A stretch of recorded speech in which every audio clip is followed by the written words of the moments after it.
Hello everyone and welcome to another day of Payday 3 news. It really just doesn't stop. I thought things were going to be quiet until tomorrow's live stream, which I'll remind everyone of at the end of this video if you've forgotten that that's happening. Another one from Almir and Andreas. But today we got an official statement from Starbreeze as a full company regarding the Payday 3 matchmaking issues and making a statement. Not only that, matchmaking is apparently now fully stable and all the issues have been resolved that we had at launch, but on top of that, they seem to have confirmed free content will be coming out before DLC begins to release. So there's a couple of things to talk about today. So as always, here I am to break it all down for you. Before I get into it though, very quickly, I just have to thank everyone for all the love on the interview with Gustavo Cuchimio. It was such a blast to record and edit, and I'm so glad that everyone seems to have loved it. Don't forget, it's not the only interview though, as in a couple of days' time, I'll be recording my interview with Kosha Engler, who plays Shade. I'm hoping to get that up this Saturday again, like Gustavo's, but we'll see. It depends on editing time, so I'll get it out as soon as I basically can.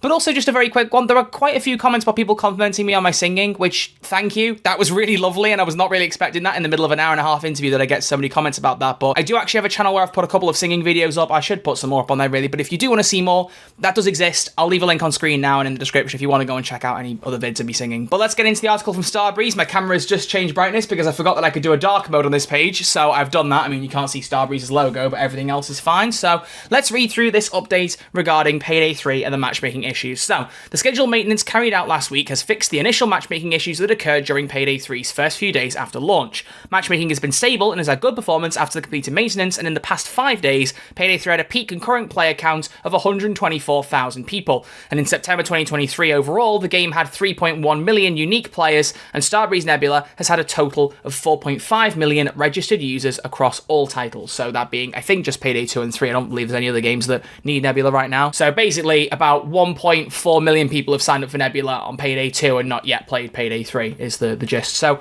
roughly 2/3 of people who've signed up for Nebula actually played Payday 3. Intriguing. Just slipping in here to add something in because I forgot to say it during the video. My point was I wanted you guys to let me know in the comment section down below if you think the servers have held up this weekend, because I saw some people in my Discord saying that there was some issues that were popping in and out. They were having some connection problems at certain times. I put a tweet out asking people to see what they thought, and the general consensus was that it worked, but some people did say they were getting thrown out every now and again. So them saying they fixed the issues is good, but maybe they've not fixed every issue and there's still some matchmaking problems. So I'm just intrigued in the comment section below, between, say, Friday and this video going up, how many problems did you have with matchmaking? Let me know. I really want to see and just kind of get a gauge as to if people had a lot of problems or if it was a very rare occurrence.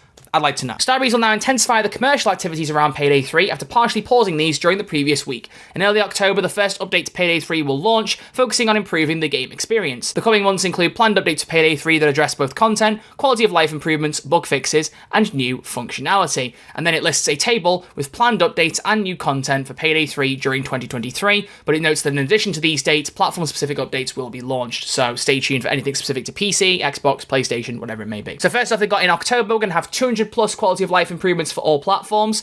I think that's bad wording because that realistically is meant to be 200 plus bug fixes. It's not a quality of life update, the first one. They've said that on stream repeatedly. So I'm going to put that down to just kind of group wording and not really having the right terminology there. That patch is supposed to be October the 5th, this Thursday, assuming that is going to carry on. I've not heard anything otherwise to suggest that from Payday's Twitter that anything's going to change there. So assume it's on Thursday. We'll see from there. After that, between October and November, again on stream they said late October, so maybe they're just covering their backs to make sure they don't have to delay it and then look badly afterwards. But it says quality of life improvements, new content, and new functionality. Now, the new content is probably just going to be the Transporter skill tree. If you've missed my videos last week talking about all their stream highlights, Transporter is a new skill line coming to Payday 3, which will introduce functionality like moving faster while carrying bags, being able to carry 2 bags at once, and also Jack of all trades from Payday 2 making a return, where you can have 2 deployables, but the second one will suffer a penalty. It won't necessarily be called Jack of all trades, it's just the same skill basically coming back as part of that tree. So that could be the only thing they mean by new content. There could be more things, I don't know, because they've not really gone into tons of detail, but that's the big update. So that's the one I'm personally most excited for, happening in late October or maybe early November.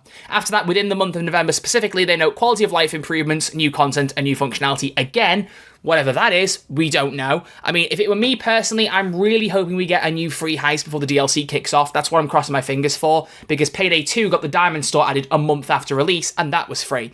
I'd really like to see something like that happen again for Payday 3, even if it's not this month, if things have been pushed back because of the matchmaking problems that they've said. I would like there to be a new heist that's free first. I think starting that off with free content would be a very good thing for Payday 3. And it makes sense because it does say that the DLC Syntax Error will go on sale, included in the Silver and Gold Edition, in winter 2023. Now, I don't know if that means all 3 DLCs, because the Gold Pass has said that across the first year of Payday 3's life, you're going to get 4 Tailor Packs, 4 weapon packs, and 4 heists. Now, I'm assuming that's running the same way as Payday 2, where 1 month you get the weapon pack, 1 month you get the tailor pack, 1 month you get the heist. It's spread across, and maybe you can get the bundle that puts all 3 together. I don't know if that's how they're doing it. That's just me working on what they've done for Payday 2, because as a lot of us have said, Payday 2's revival era feels very much like it was a proving ground, but it made sense, because if it is winter 2023, that's technically December, and then goes into January, February 2024, if we're talking proper seasons here. So I'm not surprised to hear that that's coming later down the line, and I'm glad that that's the case, because as I've said, it gives them a chance to put free content out first, which is what I'm crossing my fingers hoping that it means in regards to heists. I really want there to be a new heist that's free. So there's their little timetable for things coming, and then there's a statement from Tobias Hergrian, the CEO of Starbreeze Entertainment, who said, "First and foremost, I would like to thank our players for the patience they've shown us. Our community is the engine that drives both our games and our company forward. I don't really need to repeat that this was not the start we wanted, but at the same time, our business model is a marathon and not a sprint, and we will tirelessly continue to build Payday 3 bigger and better to deliver the greatest possible value for our players." It then says the planned maintenance was carried out in 2 stages during Tuesday, September 26th. The software and the matchmaking infrastructure that distributes incoming players to different servers was updated, and then on Friday, 29th of September, the infrastructure was then upgraded both in terms of software and hardware, with more regional nodes to distribute players and increase the speed of matchmaking and create greater redundancy across all online services. Now, I like the sound of that, greater redundancy across all online services, so a lot of moving the needless parts is what I'm hoping they're trying to say by that, because like I've said, the wording's not perfect in this article. I mean, they did say in their statement just over a week ago that they were going to look at making Payday 3 less online dependent, so hopefully that's a good step forward with regards to that. I was getting some problems towards the end of the week. My only real issue was that I was getting 100 to 200 milliseconds ping, which I know for some people is just the norm, but for me it was very, very unusual, and I had a lot of people sharing that same sentiment. I have not played Payday 3 since Friday. As I've said, I've been busy at the weekend, and that's why I missed all the stuff about the interview, so I don't really know if the servers are much better. I will be live tonight on Twitch at 8 PM BST. I don't know when this video is coming out, whether it'll be at the same time, which before, but basically, you'll see me streaming on Twitch. If you want to come over and hang out and ask me, tell me about the server issues, I will see. But I'm very interested to see where they go from here. I'm glad that there's a bit more of a focus now on actual content coming, because once they get the bug fixes out on October 5th, fingers crossed, we need to see new content sooner rather than later. I love Payday 3 as a launch game. There's a lot of promise it's got, a lot of features it's missing and things I want to change and things to be added. And as I've said, there's still things I'm concerned about for the future, like microtransactions. But right now we need to see more content added to keep the flow of new things coming to Payday 3. I think that's very important. And it looks like hopefully they're going to prioritize some free stuff to begin with. It's important they keep the free to DLC ratio solid for this game so that people don't feel weirded out by the amount of DLC on offer and not getting much free stuff in return. So as I've said, I want to remind everyone the next big thing is that tomorrow at 9 PM CEST, I believe, it should be 8 PM UK time, Payday's Twitch is going to go live, so a later time. It's meant to be addressing to the Americans, or they said the wider audience, they meant America, let's be real, but they want other people to be able to tune into a different time stream so they can watch it live and see what they've got to say. I don't know if they're going to reveal something special, I don't know if they're going to talk more about October 5th's patch, or if it will just literally be the same kind of stream it was last week. Got no idea, but I know it's happening later tomorrow.